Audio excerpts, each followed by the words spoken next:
Mes frères et sœurs, je viens témoigner parce que quand je pense à ma vie, je ne peux pas m'empêcher de rendre grâce à Dieu parce que je viens de loin. J'ai connu Kangoka dans les moments les plus difficiles de ma vie.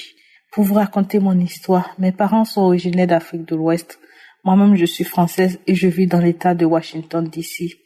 J'ai fait mes études en France où, après mes études, j'ai eu un poste de professeur d'université après mon doctorat et je suis également devenue avocate. J'ai connu mon mari, on a déménagé à Washington, d'ici où on habitait. Ensuite, mon gouvernement m'a appelé pour servir dans mon pays d'origine. Je suis repartie là-bas.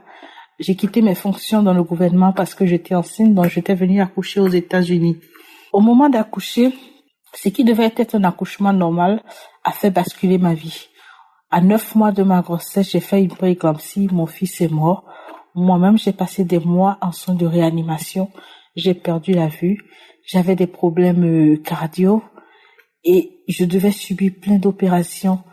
Ensuite, quand je suis rentrée chez moi, alors que j'avais le plus besoin de mon mari, c'est là que mon mari a voulu me tuer. Ensuite, j'ai fini dans la rue parce que je devais m'échapper et tous mes amis m'avaient abandonnée. Vous savez, quand vous vivez des moments difficiles, c'est très difficile.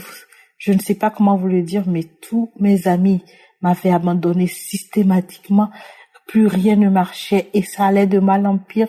À un moment donné, je m'étais résignée. Chaque fois que je me levais, je savais que quelque chose de pire allait m'arriver. Et quand je me couchais, je priais Dieu. Je disais, Seigneur Jésus, si vraiment tu existes, parce qu'à l'époque, je ne croyais pas en Dieu.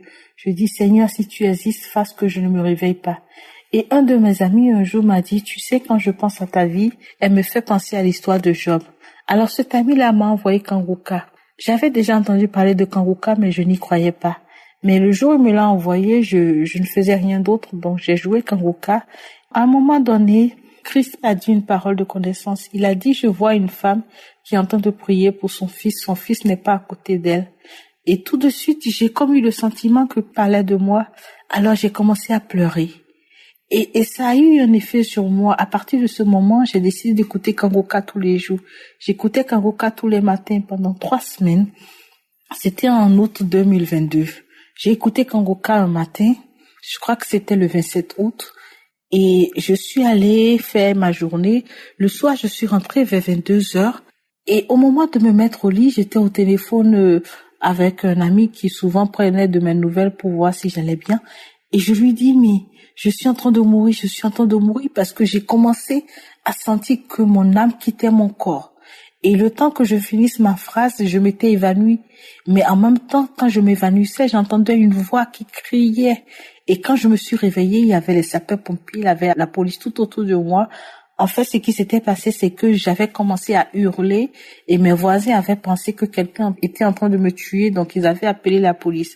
Alors les sapeurs-pompiers ont pris mes constantes et ils se sont rendus compte que j'étais en train de faire une crise cardiaque. Ils ont voulu m'hospitaliser, donc je me suis opposée. Aux États-Unis ici, quand tu as besoin d'un service médical d'urgence et que tu t'y opposes, on te demande de signer ce qu'ils appellent un release paper, donc c'est-à-dire qu'une décharge. Et j'ai signé cette décharge parce qu'au fond de moi, il y avait une voix qui me disait, ce qui t'arrive, ce n'est pas une crise cardiaque, c'est une délivrance. Donc j'ai signé la déclaration, la décharge et les sapeurs-pompiers sont partis.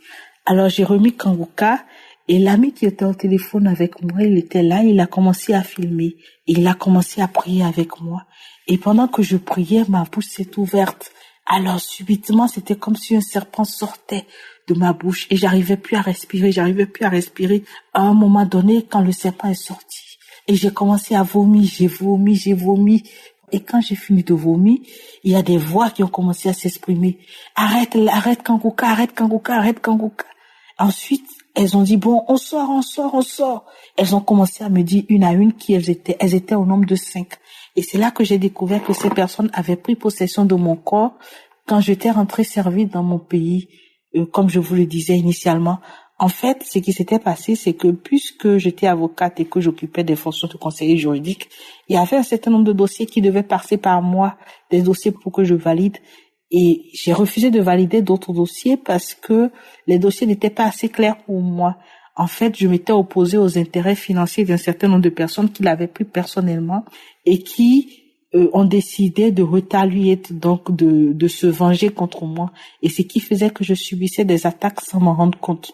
Mes frères et sœurs, dès que j'ai eu cet épisode, ma vie a totalement changé. Moi qui n'avais nulle part où aller, moi qui étais aveugle, moi qui avais perdu tout jusqu'au dernier centime. Mon mari m'avait jeté dans la rue. Il avait bloqué tout l'accès à mes comptes bancaires. Mais du jour au lendemain, tout a commencé à aller. D'abord, ça a commencé par la vue. J'ai retrouvé la vue. Ensuite, je suis retournée voir le médecin qui m'a dit que ma tension artérielle, donc moi qui avais un high blood pressure, ma tension s'est stabilisée. Ensuite, j'ai retrouvé un boulot dans les plus grands sommets de l'État. Aujourd'hui, je travaille au Fonds monétaire international. Aujourd'hui, j'ai parlé de Kangoka à toute ma famille, mes frères et sœurs, mes amis, tout le monde Kangoka. Parfois, je fais des jeûnes de prière. Je me lève à 4 heures du matin de temps à autre pour prier. Et aujourd'hui, je ne peux plus rien faire sans penser à Dieu. Ma vie a totalement changé. Je suis sereine. Je prie pour les gens et ma vie est une inspiration. Et chaque fois que je m'assois, je veux rendre grâce à Dieu. Je veux dire merci à Dieu d'avoir pensé à moi, d'avoir posé son regard sur moi. Moi qui ne croyais même pas en lui, moi qui l'avais renié. Je veux dire merci à Christ pour le temps qu'il a pris. Je veux dire merci aux intercesseurs qui prient pour nous.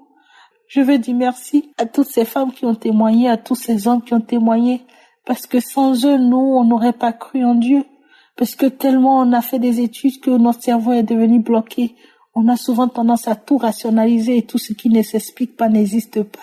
Aujourd'hui, même quand je discute avec mes collègues qui me disent « Mais comment tu peux avoir fait des études de croire en Dieu ?» J'ai une seule réponse quand je me rends compte que je peux pas les convaincre, je leur dis le salut individuel. Ce que Dieu a fait pour moi, je ne peux pas vous le dire. Même si je vous le dis, vous n'allez pas me croire. J'essaie de leur expliquer. Mais c'est tellement de choses que c'est difficile de raconter. Mais toutes les fois où je peux, je raconte aux gens ce que Dieu a fait pour moi. Et j'aimerais ici dire merci à vous tous qui m'avez permis de rencontrer Dieu. Aujourd'hui, j'essaie de faire mon mieux. Que cette œuvre Kangoka puisse aider d'autres personnes encore plus à découvrir Jésus, à découvrir Dieu, ce Dieu qui nous aime et qui nous protège. Et je prie pour vous chaque jour que Dieu fait. Merci pour tout ce que vous avez fait, parce que grâce à vous, aujourd'hui, ma famille aujourd'hui croit en Dieu. Mes amis croient en Dieu. Merci, j'ai témoigné.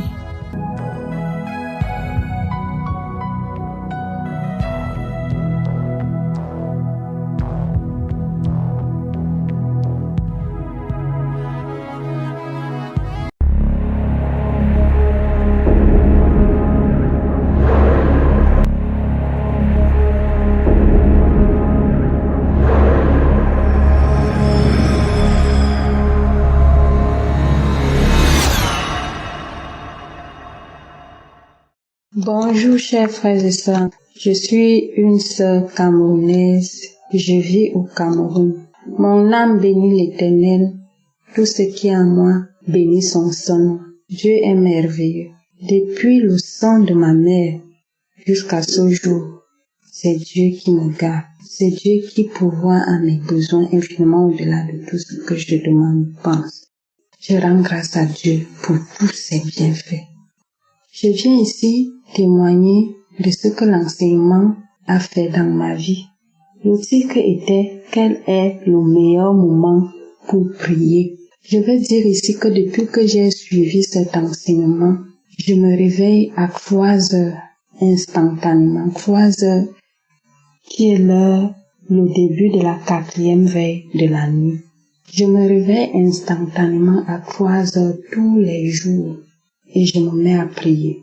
C'est une grâce, n'est-ce pas? Cela vient de Dieu. Parfois même le réveil sonnait, j'avais la faiblesse pour me lever. Mais depuis que j'ai suivi cet enseignement, je me réveille instantanément à 3 heures du matin. Et je rends grâce à Dieu pour cela. Je rends grâce à Dieu pour ce merveilleux enseignement qui m'a énormément béni. L'enseignant a parlé de l'importance de se lever tôt, de dévancer l'aurore, de déclarer les promesses, de réclamer les promesses de Dieu dans nos vies. Chers frères et sœurs, c'est ce que je fais et je me sens légère. Je commence ma journée en paix. Je me sens légère. Je sens la présence divine. Vraiment, que Dieu bénisse Christ, que Dieu bénisse cet homme et qu'il nous bénisse aussi, nous qui l'écoutons. Merci, Éternel Dieu Tout-Puissant. Merci pour tout, que toute la gloire te revienne. Amen.